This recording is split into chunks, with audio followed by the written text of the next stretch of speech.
Hey, today on Woodturning, we're gonna make, actually I have no idea what we're gonna make because we're gonna be working with a bottle brush burl. These are the wildest things I've ever turned. I mean, this is so cool because once you turn with a bottle brush burl, the wood warps and it doesn't crack and it can make some really spectacular shapes, but you don't know what you get until you open it up. Tim's American Beauty was made by Robust Tools, America's premier lathe manufacturer. Quality hardened tool rests and live centers too. Robust. Built to turn wood. Enjoyed for a lifetime. Thompson Lathe Tools. Welcome to a new level of professional wood turning tools. Made by a wood turner for wood turners.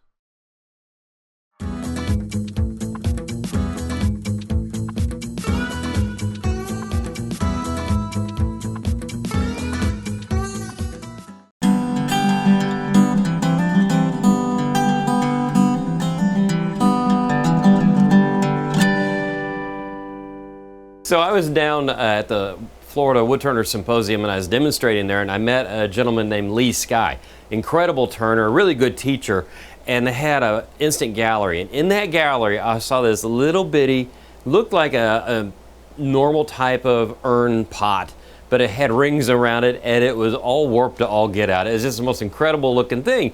And I had to track down Lee, who'd made it, to find out what it was. And he said, well, it's a bottle brush burl. Well, I've never heard of such a thing. And I'm assuming right now bottle brush is a type of plant, and this is the type of burl that can come out of it. Well, he said, you know, you don't know what you're gonna get. So he sent me two burls to play with. And the first burl I picked actually had what you call a bark inclusion. So in other words, the bark went way down deep inside. So the only thing I could do in my very first test was to make a bowl because the inclusion went down there. This looks just butt ugly, doesn't it? But that's why I love it. We're gonna put a finish on this at the end of the show and I'll show you how pretty it is. But look at the warpage, that's the word. This thing is all bumpy and all lumpy.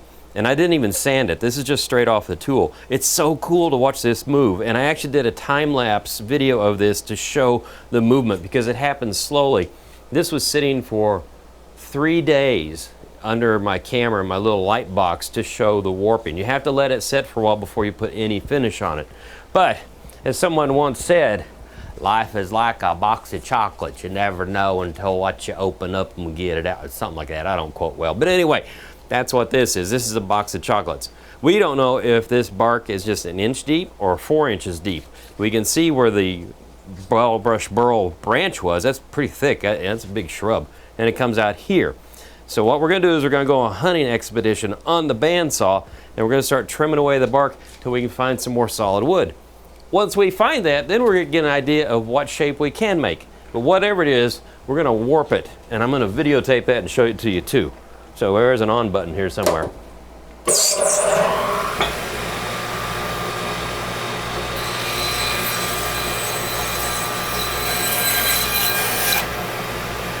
A bit of wood.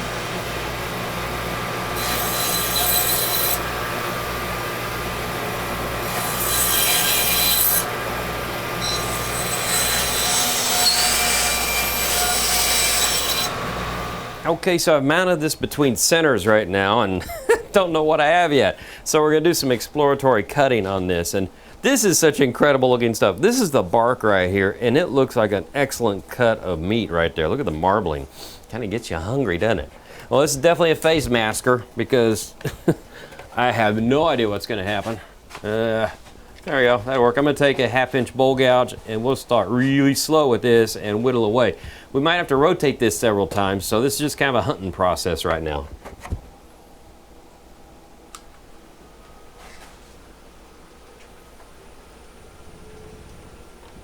Got a little shake there. Now we'll get going into it. Just very easily and gently go in.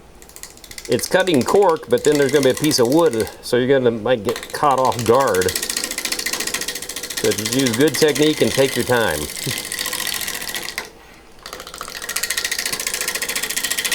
The whole idea is to find the biggest, fattest piece of wood in there that we can save, and then figure out what we can make out of it.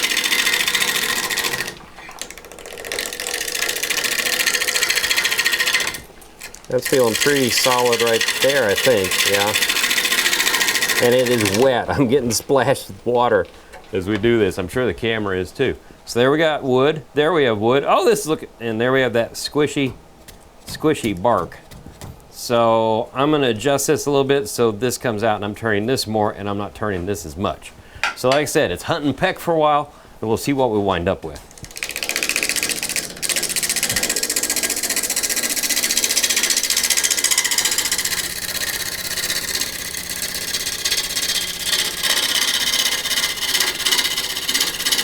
Well, you can see this is where we wound up, and we have got a lot of meat in here. This is great. We still have a little bit of cork hanging on there, but when I started looking at this, I thought, okay, well, here's the shape. We can try to make the shape that Lee made. So I think we can do our vessel here. It comes out to the side like so.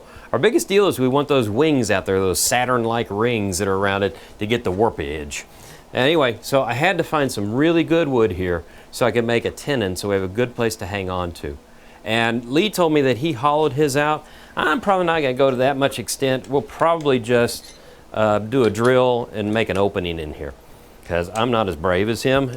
He's a much better turner than I am. So we're going to crank this on here, and we're going to start making the shape roughly of what we want, because we want a big lip on the top. We want big lips on the side there, these Saturn-like rings I was saying.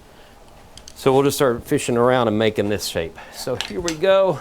That looks good. Still using my 1/2-inch Thompson bowl gouge. Haven't even had to sharpen it yet, which is cool because bark will dull a tool like that. The other thing is this thing's soaking wet. Well, this will rust your lathe unless you have stainless steel ways or bed made by Robust. That's so cool. I'm going to bring this up just to give myself a little bit of security, just in case something goes south, because I'm using goggles now. We'll turn that on, step back in case any piece of bark wants to come off. Now we can really pick the speed up and we can turn like crazy. So let's go in here and start making some shapes. So what I have to keep in mind here is I'm making a very standard or classic pottery shape, but I got to make it really extra wide, so I got to think fat, because then I'm going to part in and make the inside silhouette a pottery shape too.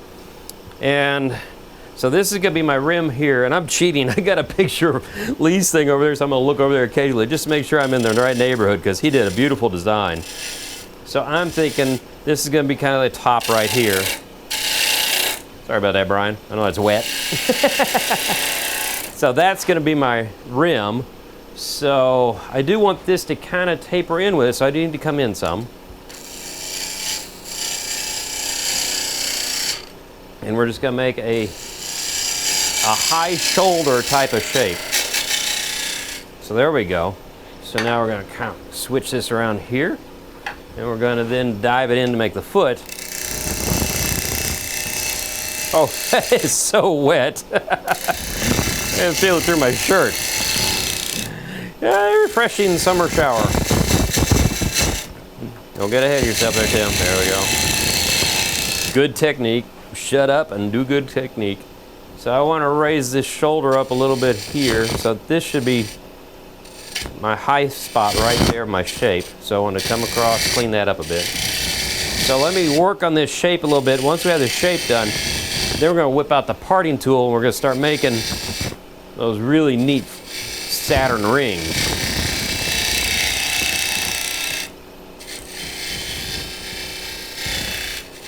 Okay. Now, did I mention this is my second bottle brush burl I've ever turned? So we're going to learn this at the same time. What I want to do is mark out where I think I want the rings to be. Keep calling them satellites, but I don't know, segments, whatever. So let's see. Probably want one right there in the middle. So I want to cut away this. Is what I'm thinking. I'm going to cut away this. And I'll cut away this. So this will be a ring, this will be a ring, this will be a transition into the neck, which will also be its own little ring. So we'll try making one here. And I have to leave enough room that when I use my parting tool, I don't get a catch. So I'm going to make these just a little bit wider. So this will be my last ring. We'll go into the base there, I think. But anyway, so you want to make sure you do a relief cut as you do this. Now, oops, that's the wrong tool. There it is. Lee told me to make his shape, being the consummate artist that he is, that if you look at the edge of my tool, it does not match that curve, does it? No. Well, he ground his tool 6 different times to make this shape. Now, the frugal guy in me said, why don't you grind it 3 times and just turn it over to do the other side? But that's another day. But I'm not going to regrind mine. We're just going to go straight in and see what we can create for right now. So we start making our part. And then when we go in there deep enough, we have to come back out and make a little bit of a relief cut because we don't want the tool to catch. So this is going to be the nick area anyway, so we can lose a lot of this wood. Like so.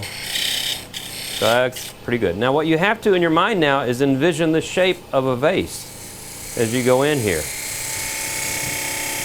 So there we go. I'm going to come back out. This wood's actually drying out as it spins. So if you have a water bottle nearby that you want to spray just to keep things in line, you can do that. One thing I do need to do is I want to level off each one of these rings in a little bit. And I'll probably take a touch of sandpaper to round them somewhat. But so now we have a ring right here. That's good. I can just do it with the parting tool. That's nice. I really don't want to have to sand this that much. If I can keep my tool marks off, we'll let it dry naturally. Will be great. So there we go. There's one. So I'm starting to see the shape. I can actually use the GoPro to look at it a little bit. So okay, I want to go in just a little bit deeper. Now this might take me a few minutes to get my shape where I want it.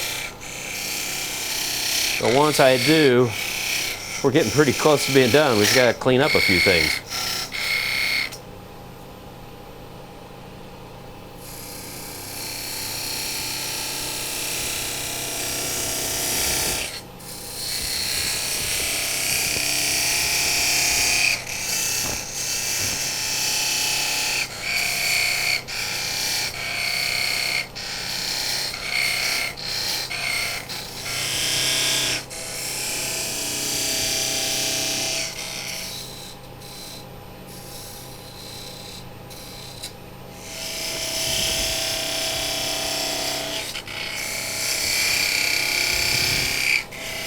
Okay, we've got the shape where we're going. I don't think I'm anywhere close to what Lee did, but we still got the cool rings, so we'll see how it goes.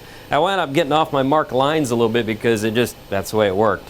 So what I do is make the rim now, and I'm going to come in with a spindle gouge because I can reach in here better. And we're just going to undercut the bejesus out of this.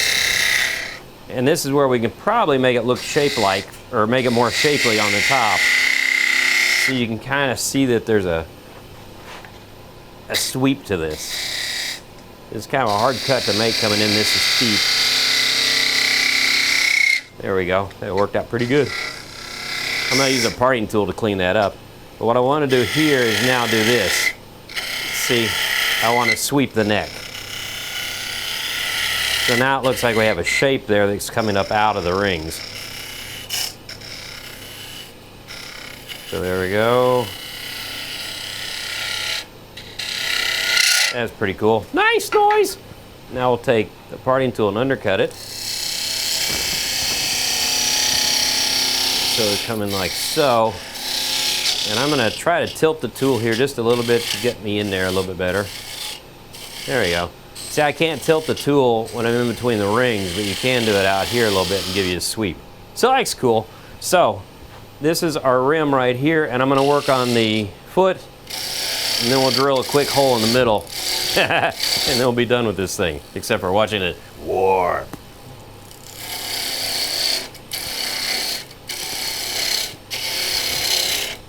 I think this turned out a whole lot better than I thought it would. It really looks neat. You can see his in the background, but Lee's, but I made the base a little bit bigger. Now that might be a mistake. We'll see how it goes. So I've got all my rings here. I've got the hole I drilled in the center. And look, we even have some of that really cool meat-like looking bark there. So we'll see how that comes out too. Now I'm gonna probably spray this down with water before I set it down to warp. But I do want to show you something. Once something has warped, you know, you look at it and you go, that's pretty dull, right? Well, I'm gonna take my favorite finish, mineral oil here, and we'll just drop a little bit in there. And this is just to show you. I might use a different type of finish on the one we just made, but you can see how if you put a finish back on it, it starts to bring out the deep browns and the reds that are in the wood. So it's really cool. So this was an excellent project. A lot of fun doing a bottle brush burl. And I've never turned one before, and I really want to thank Lee Sky again for offering it to us. I'm going to have a link to his website. You can see some of his work. He does teach too, so you might give him a call. Really good teacher. But anyway, so that is it. So I'm going to say until the next time on wood turning, but next time you see this in just a second or two, it's going to be warping like crazy.